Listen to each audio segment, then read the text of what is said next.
On the Ionian Sea, an island of 206 acres still carries the name of a family whose fortune once stretched across more than 50 ships, 217 bank accounts, several continents, and a private airline. Roughly 55% of the estate went to one daughter. About 45% funded a foundation named for her dead brother. Then came 1973, 1975, and 1988. The name survived. The people carrying it became harder to see. A reference episode built around this pattern recorded approximately 176,000 views in internal production data, more than 3 times the internal median for comparable releases. The number explains why the structure returns. It doesn't explain the sorrow. A familiar fortune opens the door. 3 heirs lead us through it. This is the story of Alexander, Christina, and Athina Onassis, and of an inheritance that preserved a surname more successfully than it protected the heirs asked to carry it.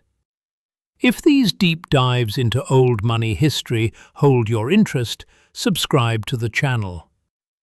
In January 1906, in Smyrna, a boy was born into a prosperous Greek tobacco merchant family.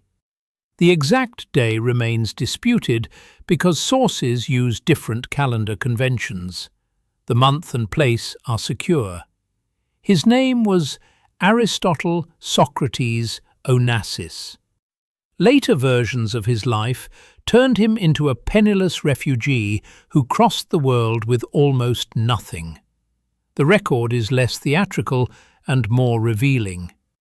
His family had been well-to-do before the catastrophe, and his father and uncle helped restart the family's tobacco business after their property was lost.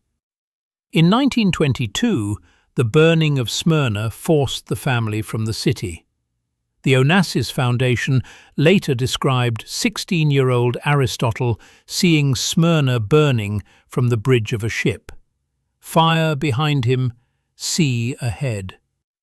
In August 1923, at about 17, he arrived in Buenos Aires on a Nansen passport issued to stateless refugees.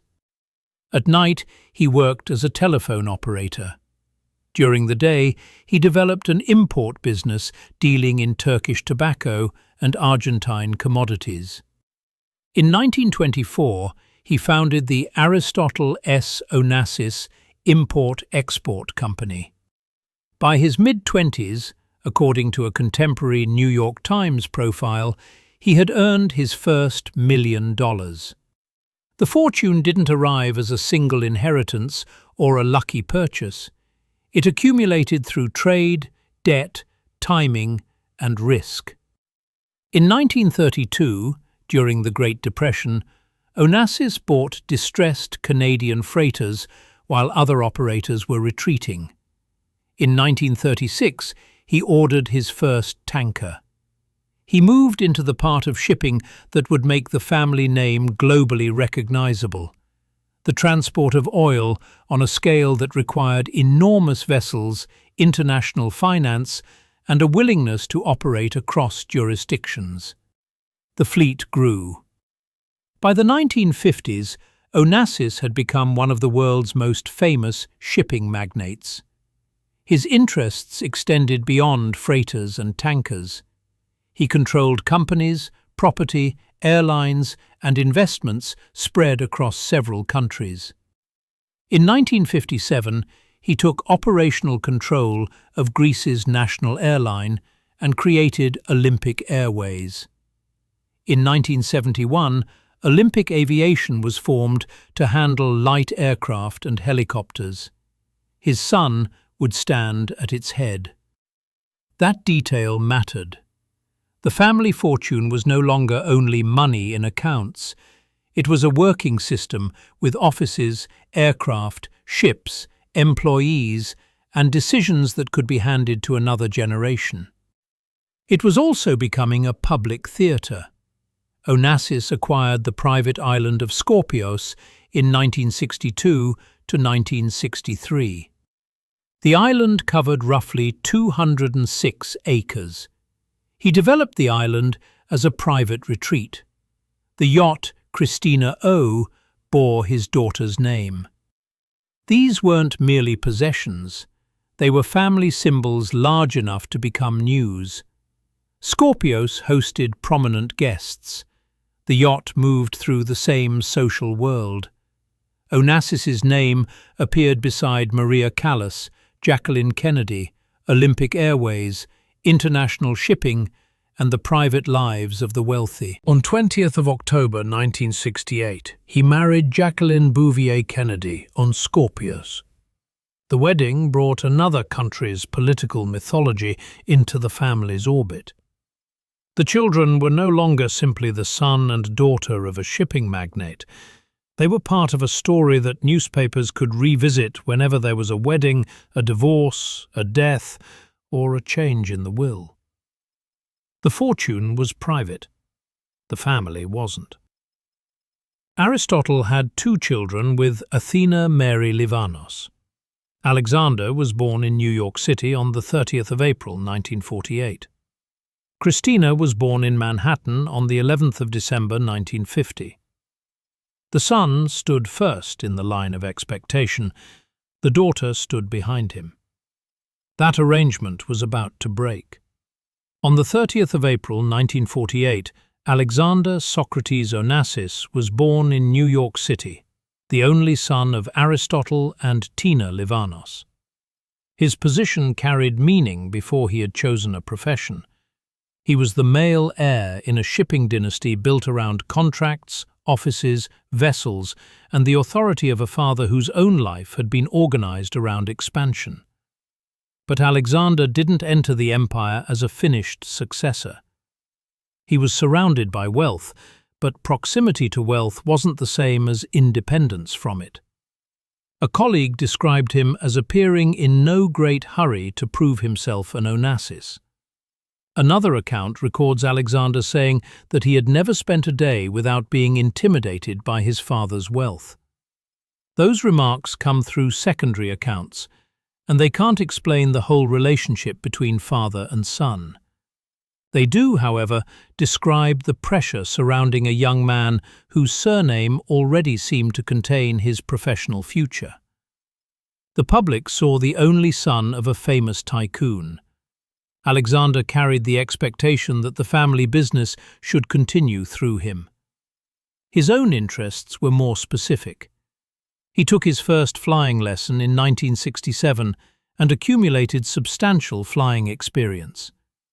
That same year, he obtained a pilot's license.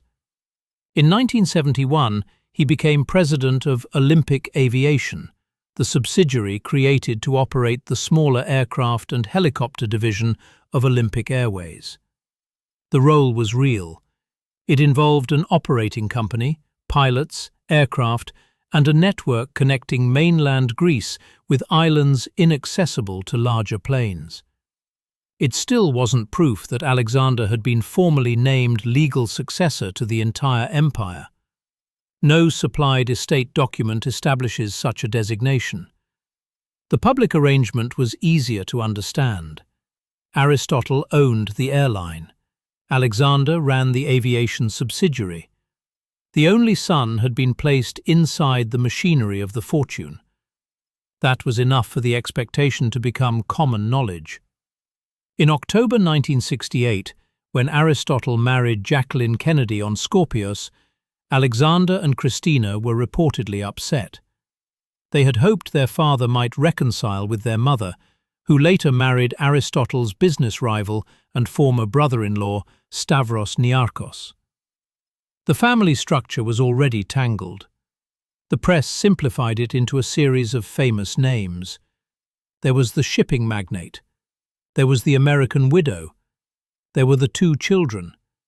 There was the old marriage, the new marriage, and the business rivalry that ran through the family.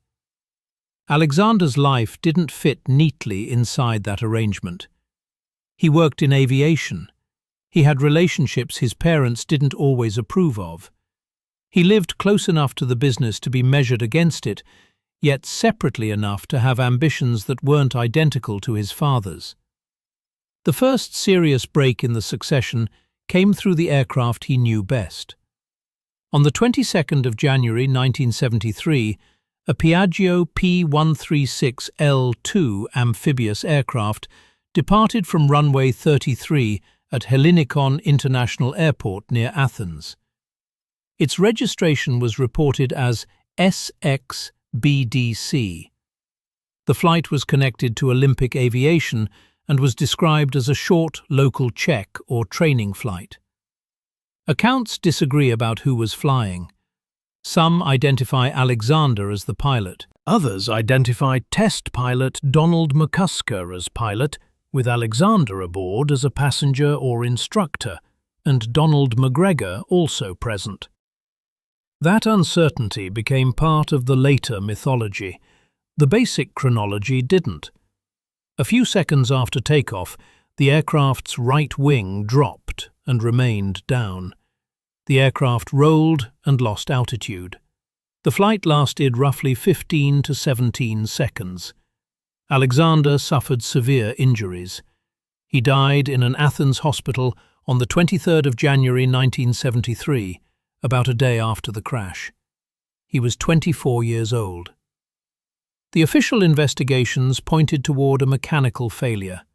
Reversed or incorrectly installed aileron control cables caused the aircraft to respond in the opposite direction to the pilot's inputs. A Greek Air Force report stated that the accident wasn't the result of poor technique or pilot error and identified mistakes by Olympic Airways maintenance personnel as the main cause. Another technical account treated the failure to detect the reversed connections during inspection as a contributing factor. One surviving pilot argued that wake turbulence from an Air France Boeing 727 might have affected the aircraft. The theories didn't carry equal weight. The Greek aviation investigations and an independent investigation commissioned by Aristotle identified the reversed controls. Prosecutors charged Donald McCusker and Olympic Airways technicians or engineers with negligence. The technicians were later acquitted. The legal process left room for argument. It didn't establish sabotage. Aristotle didn't accept the death as an accident. In December 1974, he placed a paid advertisement offering a $1 million reward for proof that deliberate action, rather than negligence, had caused his son's death. No credible evidence supporting assassination or sabotage appears in the evidence used here. The more durable fact was less mysterious. The expected succession had ended before any formal transfer could take place. Alexander had been positioned inside the family's aviation business. He had been treated by the public as the likely future of the empire. After his death, there was no son to receive the business in the ordinary dynastic sense. His name moved elsewhere. He was buried beside the chapel on Scorpios. His father would later be buried beside him. The next heir was his sister. On the 11th December 1950, Christina Onassis was born in Manhattan. She was Aristotle and Tina Livanos's only daughter and Alexander's younger sister. Her early life unfolded between countries, schools, marriages, and headlines. Her parents divorced in 1960 during Aristotle's highly publicized relationship with Maria Callas. In 1968, her father married Jacqueline Kennedy. In 1971, Christina's mother married Stavros Niarchos. The dates are clear. Christina's private interpretation of them isn't. A newspaper could record the divorce, the wedding, the island, and the names of the guests. It could photograph a family leaving a hotel. It couldn't automatically record what a daughter understood when the family changed shape. Christina was educated in France, Greece, and England. She attended the Headington School in Oxford and Queen's College in London. Her education was international, but the responsibility waiting for her would be financial, public, and familial at once. After Alexander's death, Aristotle began preparing Christina for a larger role. She was sent to work in his New York office. As his health declined, she assumed responsibility for parts of the business.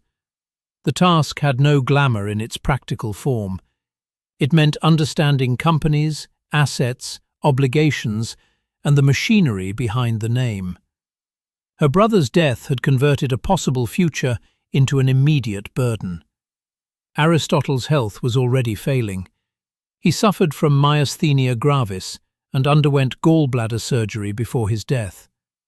The popular account later said that he died of a broken heart after losing Alexander. The medical evidence identifies pneumonia or respiratory failure following surgery, with his underlying illness contributing to his decline. The metaphor survived because it fit the family story. The medical cause was less poetic and more accurate. On the 10th of October 1974, Tina Livanos died in Paris at the age of 45. The official finding was acute pulmonary edema. Accounts linking her death to a barbiturate overdose remain separate from that official finding. On the 15th of March 1975, Aristotle died at the American Hospital of Paris in Neuilly-sur-Seine. He was 69. Within a little more than 2 years, Christina had lost her brother, her mother, and her father. The sequence is documented. It doesn't require a supernatural explanation. After Aristotle's death, the broad structure of his will became public in Athens. Roughly 55% of the estate went to Christina. About 45% funded the Alexander S. Onassis foundations. Jacqueline Kennedy Onassis received a negotiated settlement of approximately $20.5 million and renounced further claims to the estate. The division mattered because it created two distinct forms of succession. Christina received the principal private share. Alexander received an institution.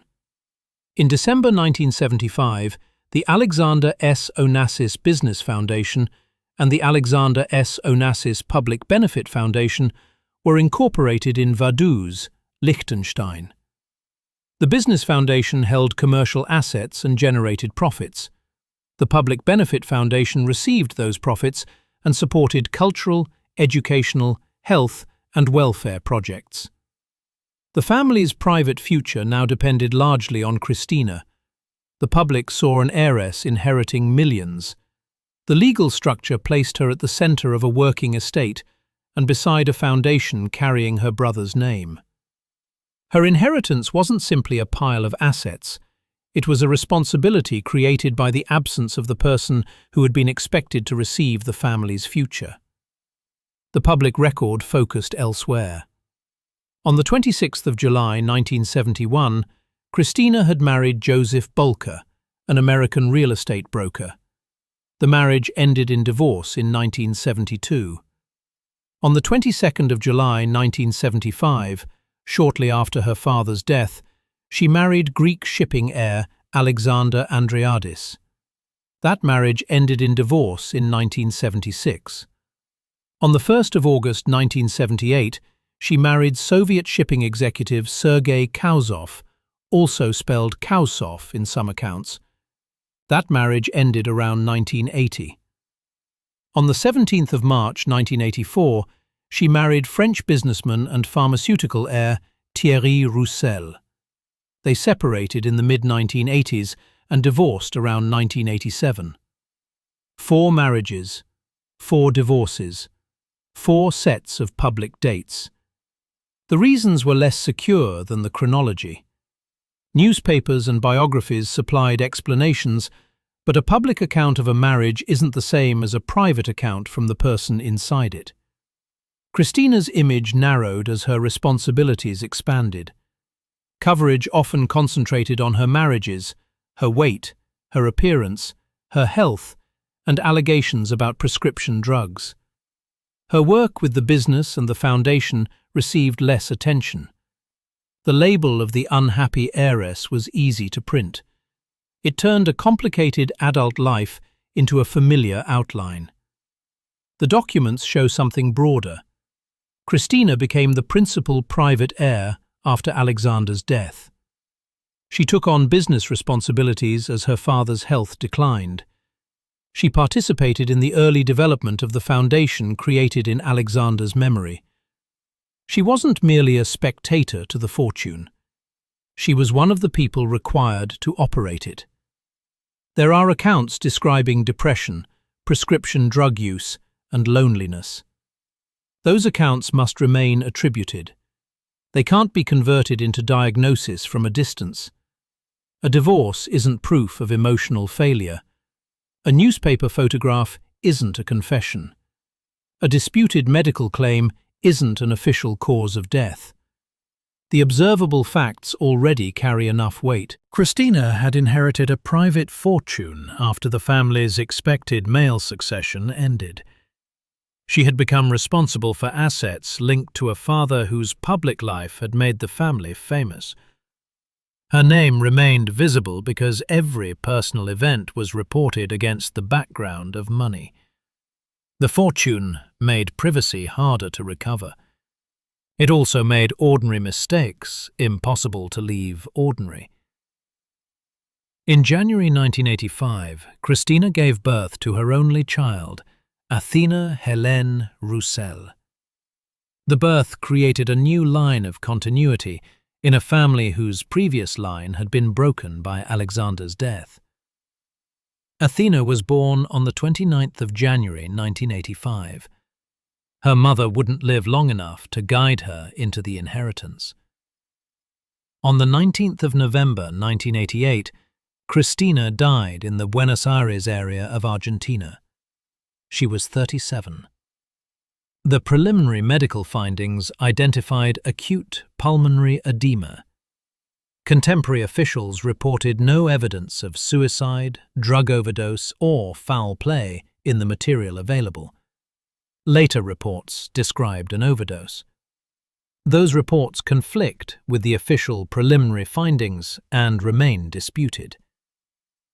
The press moved immediately toward the child and the money. Christina's will reportedly named Athina her sole heir. Athina was 3 years old. The inheritance included Christina's share of Aristotle's estate and assets connected to her mother's family. The fortune had moved again. This time it moved to someone too young to understand its size. In 1988, Athina Hélène Roussel became Christina's sole heir. She was also described as Aristotle Onassis's only surviving direct descendant. That distinction mattered. Alexander's death had ended one line of succession. Christina's death left one living descendant at the end of another. Athina was raised by her father, Thierry Roussel, and his wife, Marianne Gaby Landhager. She grew up in Switzerland and later attended school in Switzerland and Belgium. Her childhood was private in one sense and highly exposed in another. The family tried to manage the child. The newspapers tried to interpret the estate. A 5-member board administered the inheritance during her minority. 4 members were Greek advisors associated with Aristotle Onassis: Stelios Papadimitriou, Paul Ioannidis, Apostolos Zabelas, and Theodoros Gabrielides. Her father was the 5th member. The 4 Greek trustees became known in the press as the Greybeards. The nickname carried more colour than the legal arrangement. The important fact was that a child's inheritance was controlled by a board whose members were connected to the old family network, while her father also held a seat and challenged their authority. Disputes developed over the management of the estate and over questions surrounding Athina's upbringing and connection to Greek culture.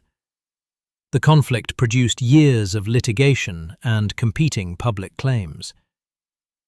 In 1999, a Vaduz court ordered that administration of Athina's fortune be transferred to KPMG Fides, a Swiss auditing firm in Lucerne. The arrangement was described as confidential. The family fortune was no longer being directed by the founder. It had moved through a board, a court, and a professional administrator.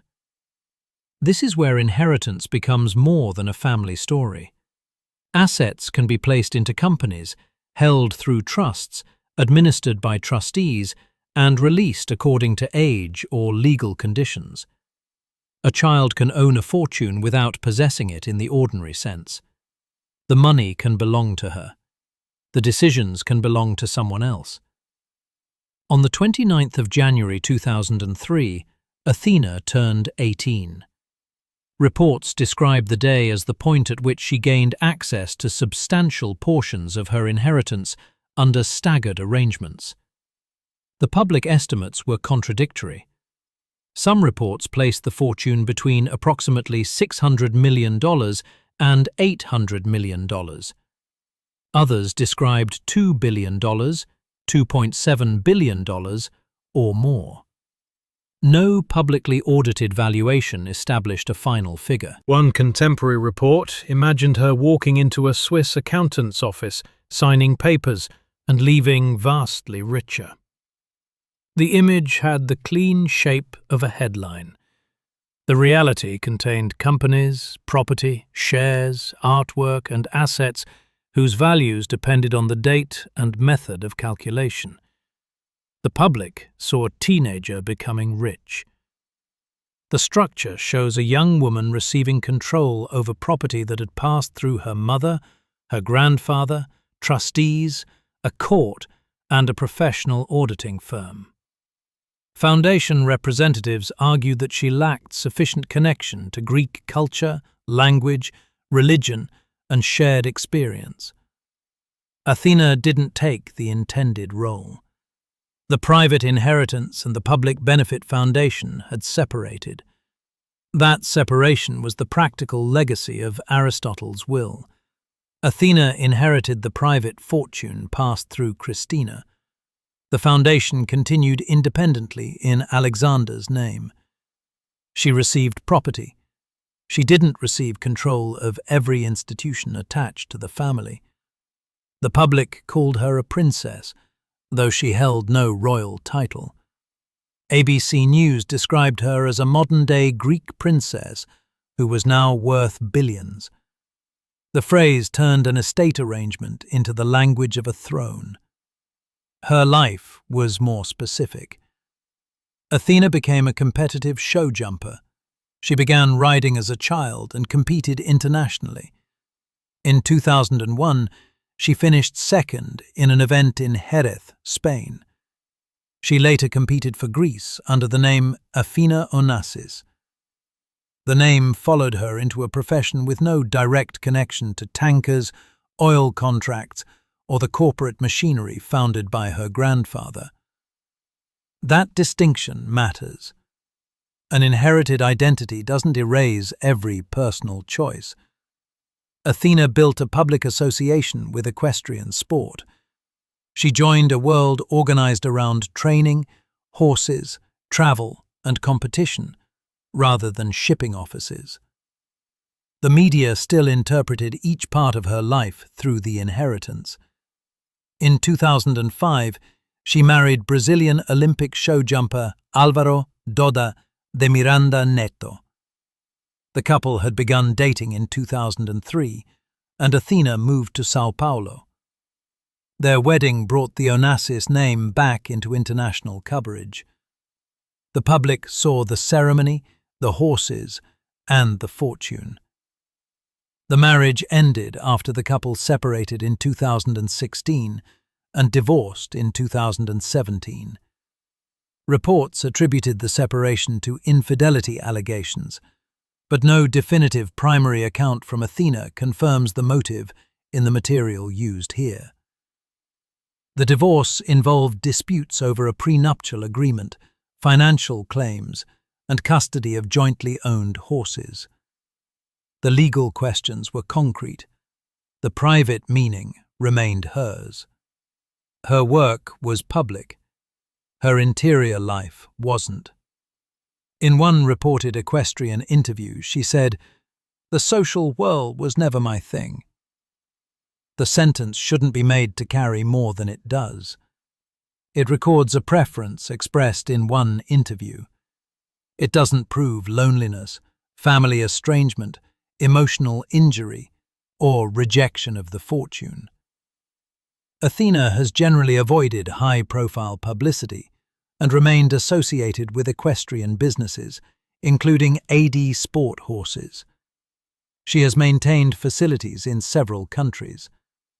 Recent profiles have described horses and stables as central to her life, and her public appearances as rare. Privacy can be a preference. It can be a protection. It can be a professional choice. The available record doesn't permit a more intimate conclusion. A famous family's lack of access to a person isn't evidence that the person has no life beyond the name. In 2013, Athina's relationship to Scorpios changed. The island had been acquired by Aristotle in 1963.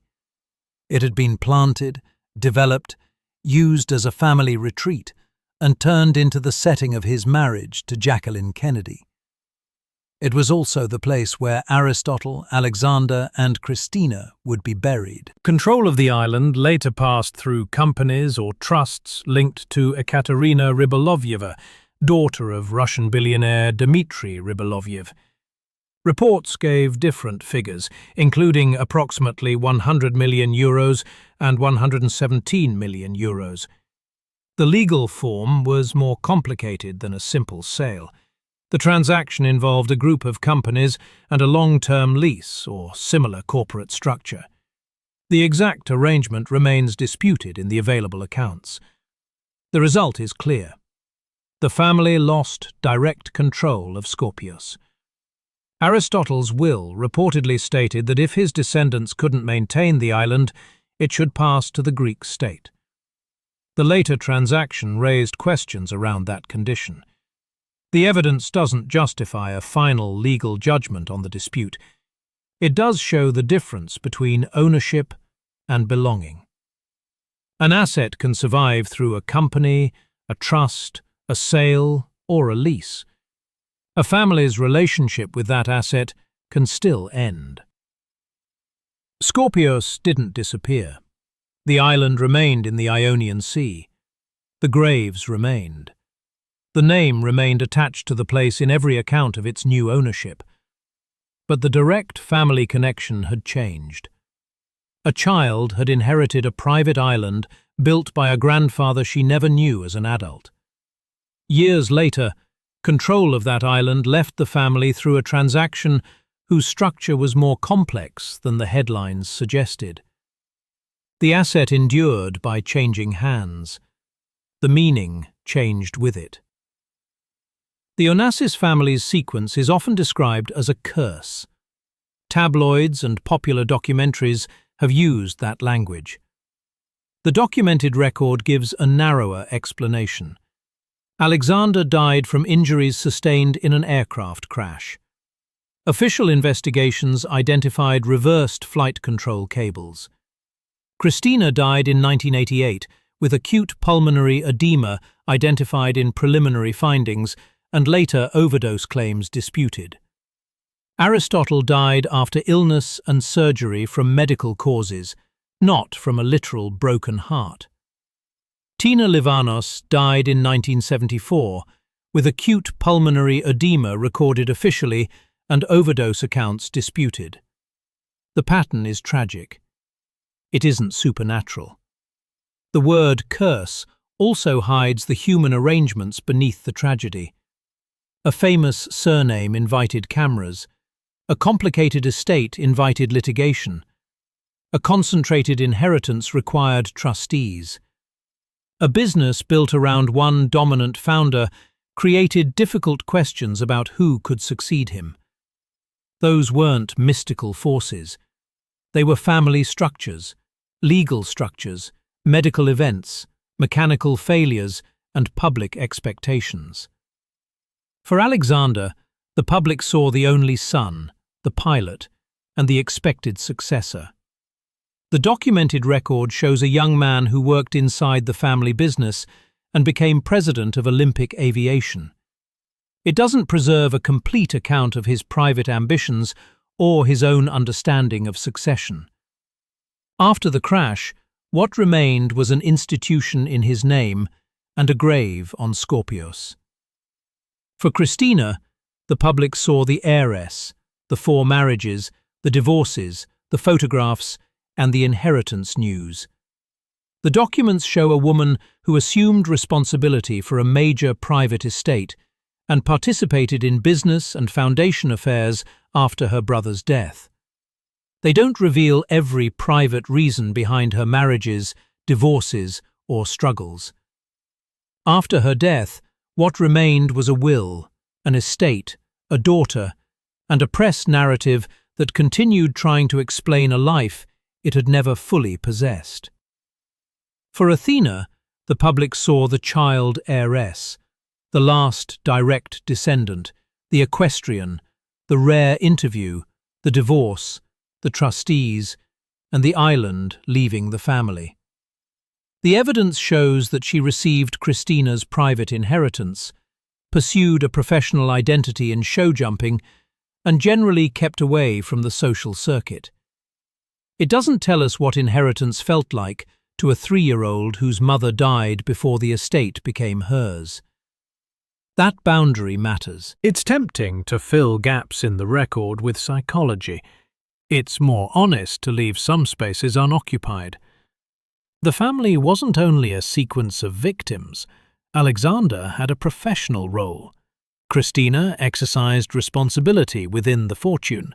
Athena developed a life in equestrian sport and maintained a degree of privacy unusual for someone whose inheritance was announced across international media. But the fortune shaped the conditions under which every choice was seen. Alexander's aviation work became evidence of succession. Christina's marriages became evidence of instability. Athena's privacy became evidence of mystery.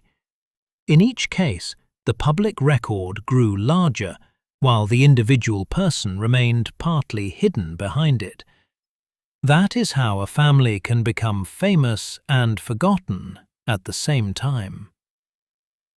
The legal transfer after Aristotle's death explains much of what followed. Roughly 55% of the estate went to Christina. About 45% funded the foundations carrying Alexander's name. The arrangement preserved money and memory, but it preserved them through different mechanisms. The private share could move through a daughter to her child. The foundation could hold commercial assets, generate profits, and fund public benefit programs. A person could disappear. An institution could continue. The Alexander S. Onassis Public Benefit Foundation has funded scholarships, cultural initiatives, arts programs, health projects, and educational work. The Onassis Cardiac Surgery Center carries the family's institutional legacy in a form separate from Athena's personal property. Alexander's name was made durable through administration. Christina's share was made transferable through inheritance.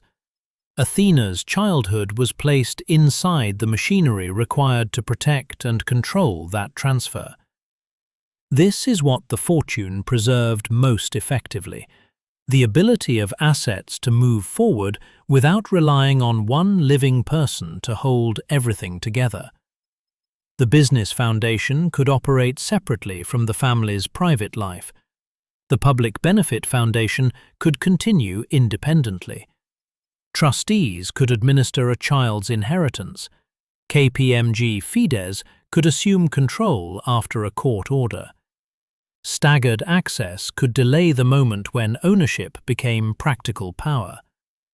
The system didn't eliminate conflict. The trustee disputes and the later foundation dispute show the opposite. but conflict itself was managed through legal and institutional channels. That distinction is central. Inheritance can preserve capital. It can't preserve a family's ordinary continuity. A will can transfer a house, an account, a company, or an island. It can't transfer a brother's presence to a sister. It can't give a daughter the years her mother didn't live. It can't give a granddaughter a grandfather she never knew in adulthood. A foundation can preserve a name. It can't restore the person whose name it carries to the future that name once promised. The Onassis fortune did preserve options. It funded education, legal representation, professional work, movement between countries, and the ability to create distance from public attention. Wealth isn't meaningless. It can offer security that ordinary families can't easily obtain. But security in financial terms isn't the same as protection from grief. It can't guarantee privacy when the inheritance itself is news. It can't guarantee stable relationships when every relationship is interpreted through money. It can't provide identity when the surname arrives before the person has chosen one. By the time Athina reached adulthood, the family fortune had become a puzzle of assets, companies, trustees, foundations, and estimates. Reports ranged from the high hundreds of millions to several billions. The precise value remained private, and even published lists were described by a foundation representative as quite fancy and thoroughly inaccurate. The number mattered less than the structure. The fortune was no longer a single visible empire controlled by a living patriarch. It had become a network of private property, institutional assets, legal arrangements, and public assumptions. In 1975, the will had split the family future into two paths. One path led through Christina and then Athina. The other led through Alexander's name into a foundation. Those paths were never reunited. At 21, Athina didn't automatically become president of the foundation. She remained the heir to the private side, not the unquestioned head of the public side. The person most closely associated with the surviving family line didn't control every institution bearing the family name. The estate had outlived the idea of a single family centre. It had become a system. The archive is another part of that system.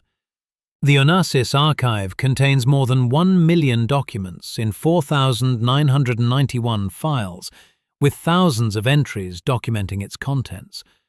Contracts, letters, business records, and administrative traces allow the family's history to remain accessible long after the people who created it have vanished from daily life. Paper is patient. It preserves what a family can no longer explain in person. The foundation continues to operate through scholarships, culture, education, health, and the arts. Alexander's name remains in public benefit work. Aristotle's business history remains available through the archive and through scholarship based on it. Scorpios remains associated with the family even after direct control passed outside it. Aristotle, Alexander, and Christina remain buried there. 3 generations in one place. The graves preserve a physical continuity that the inheritance couldn't create in life. The island also provides the clearest measure of change. Aristotle bought it in 1963 and transformed it into a private family retreat. Christina inherited it. Athina later transferred control through companies or trusts connected to another wealthy family. The island endured. The family's ownership didn't. The same pattern appears in the fortune itself. Ships could be sold. Companies could be separated. Foundations could be incorporated. Trustees could be replaced. Administrators could be appointed.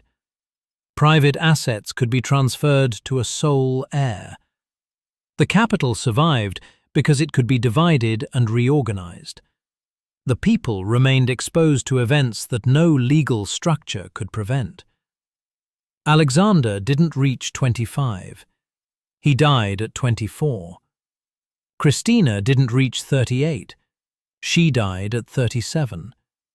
Athina became a sole heir at 3, an adult heiress at 18, and a public symbol before her own relationship to the family story was publicly known. The timeline has the shape of a curse because the losses came close together. But the specific causes are human and documented. An aircraft maintenance failure, illness, disputed medical reporting, and the pressures of public inheritance. No supernatural explanation is needed. The darker truth is that the family's systems were powerful enough to preserve the fortune, but not powerful enough to preserve the family from being turned into a symbol. Aristotle's public image had been built from movement and scale. He came from Smyrna, rebuilt his prospects in Buenos Aires, bought ships during Depression, expanded into tankers, entered aviation, acquired Scorpios, and married women whose names already carried global attention. His children inherited the consequences of that visibility. Alexander inherited the expectation that the system should continue through him. Christina inherited the responsibility after that expectation ended. Athina inherited the remains after Christina's death. The burdens were different. Alexander's burden was succession. Christina's was management under scrutiny. Athina's was concentrated inheritance without a normal family line behind it. The public saw different images of each. Alexander was the young man near the aircraft, the only son, the future of the company. Christina was the heiress in newspapers, surrounded by marriages, divorce reports, and commentary about her appearance. Athina was the child with an enormous estate, later the equestrian who avoided the social whirl and appeared only rarely in public. The images were real in the narrow sense. They were also incomplete. Alexander did work in aviation. Christina did marry 4 times. Athina did inherit Christina's estate, divorce Alvaro de Miranda Neto, and become associated with the transfer of Scorpios. But none of those facts provides total access to a person. A life is larger than the event most easily printed about it. The media's emphasis also altered the apparent shape of the dynasty. Alexander's work became a prelude to his death. Christina's business responsibilities became a footnote to her marriages.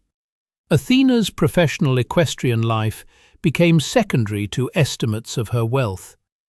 This wasn't simply a failure of memory. It was a consequence of what the surname made more valuable to the public: succession, scandal, money, and loss. The forgotten person was often still in the record. The public just looked past her to the fortune. Christina's name remained attached to the yacht that bore it, the estate she inherited, and the daughter who received it. Athina's name remained attached to horses, trustees, and the island leaving the family. Alexander's name became institutional, appearing on foundations and public programs rather than in the living business succession his father had once imagined. The surname became more durable as the individuals became less visible.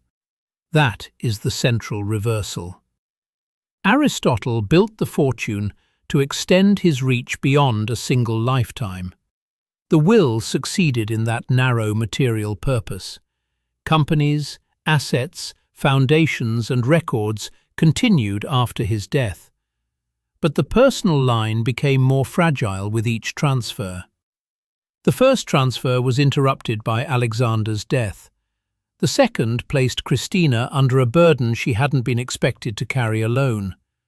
The third placed Athina inside a legal system before she could understand the family whose money it administered. At every stage, the property moved. Continuity didn't. This doesn't mean the fortune failed. On the contrary, it worked remarkably well as a system of preservation. The private assets survived Aristotle. They survived Alexander's death. They passed through Christina.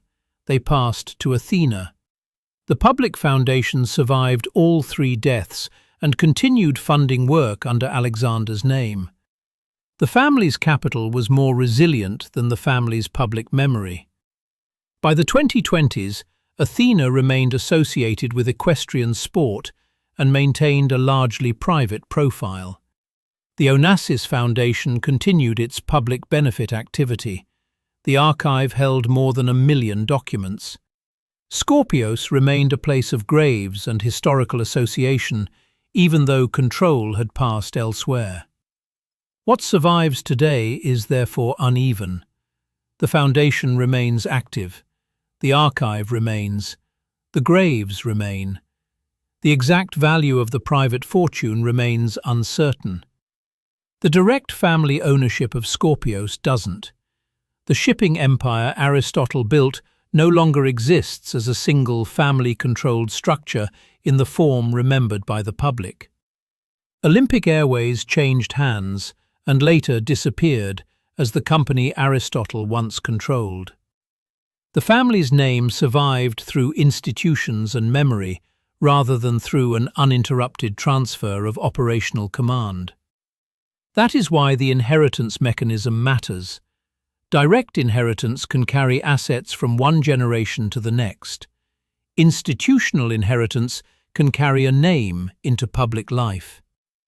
Neither one guarantees that the people involved will share a home, a language, a history, or an ordinary sense of belonging. A fortune can provide independence while making the heir a permanent subject of public curiosity. A trust can protect property while placing decisions in the hands of strangers or appointed administrators. A foundation can honor the dead while separating the living heir from the institution attached to the family name. A will can preserve an island while leaving open the possibility that the island will one day belong to someone else.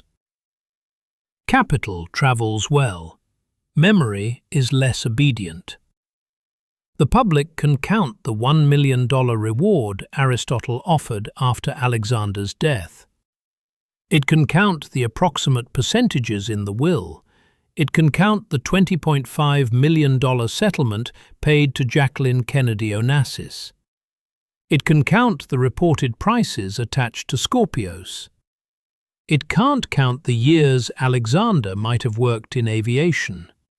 It can't count the private decisions Christina made under the pressure of the inheritance. It can't count what Athina understood at 3, at 18, or at 21.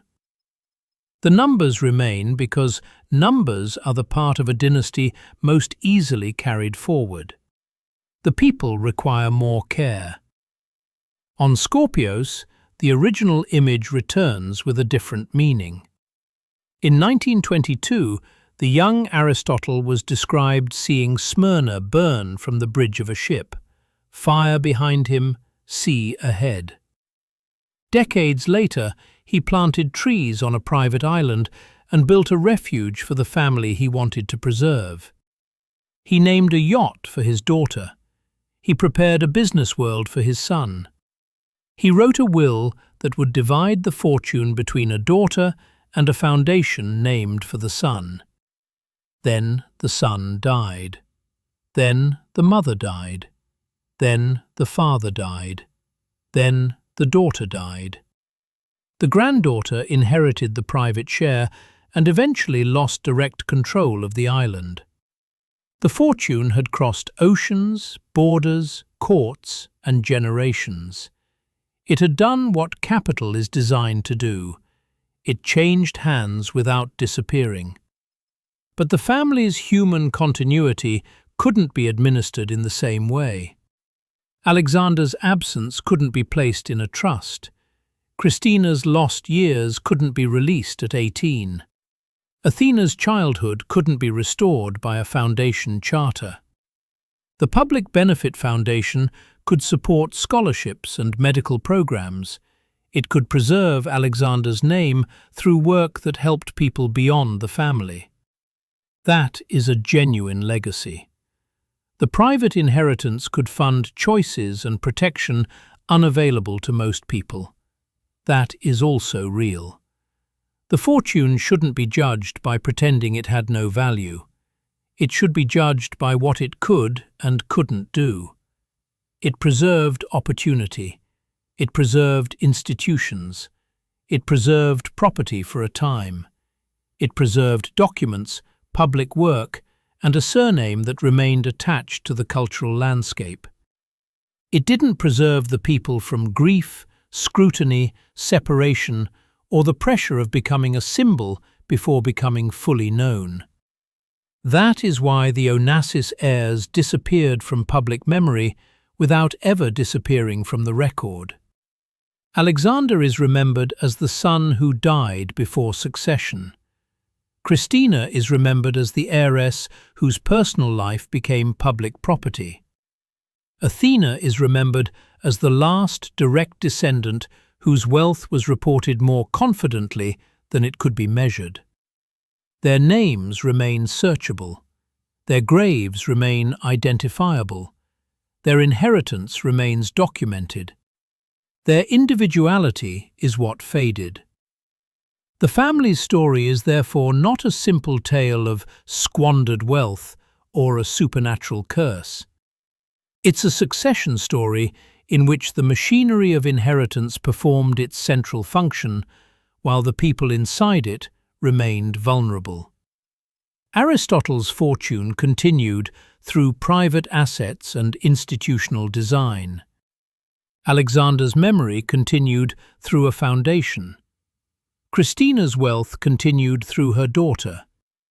Athena's connection to the original estate continued through trusts, administrators, and property that changed form. Each transfer made the capital more durable. Each transfer also placed another person farther from the living source of the family story. The founder was gone. The son was gone. The daughter was gone. The granddaughter remained, but the world she inherited was already made of fragments. A family's continuity usually depends on more than ownership. It depends on shared time, shared memory, repeated presence. People who can explain where they came from without consulting an archive. The Onassis system preserved the archive. It couldn't preserve the ordinary life around it. The foundation continues to operate under Alexander's name. The archive retains more than 1 million documents. Scorpius still holds the graves of Aristotle, Alexander, and Christina. Athena remains associated with a private fortune whose precise value is unknown, and with an equestrian life conducted largely away from the social circuit. These are the surviving facts. A name in a foundation. A record in an archive. 3 graves on an island. A private inheritance separated from the institution built in memory of a dead brother. What remains isn't a single empire waiting for another Onassis to command it. It's a collection of structures that have outlived the dynasty's most visible generation. The money was divided. The memory was institutionalized. The island changed hands. The people became stories. The fortune protected itself through separation. Private assets went one way, public benefit went another. Administration passed through trustees, courts, and accountants. Ownership moved through companies. Memory settled into programs, documents, graves, and stone. That was the mechanism that allowed the Onassis name to endure. It could preserve capital because capital could be divided, administered, invested, and transferred. It could preserve a surname because institutions could carry it forward. It couldn't guarantee privacy, stability, identity, or a life free from inherited expectations. The same name that once opened every door became a door few people could pass through without being watched. The same inheritance that created independence also created scrutiny. The same island that offered refuge became an asset whose ownership eventually left the family. The same will that honored Alexander's memory separated that memory from the living heir. Fire behind him, sea ahead. Aristotle's fortune crossed the sea and survived the fire. The system he built still holds its documents, institutions, and remnants. The people were more fragile than the system, and the system, not the people, is what endures.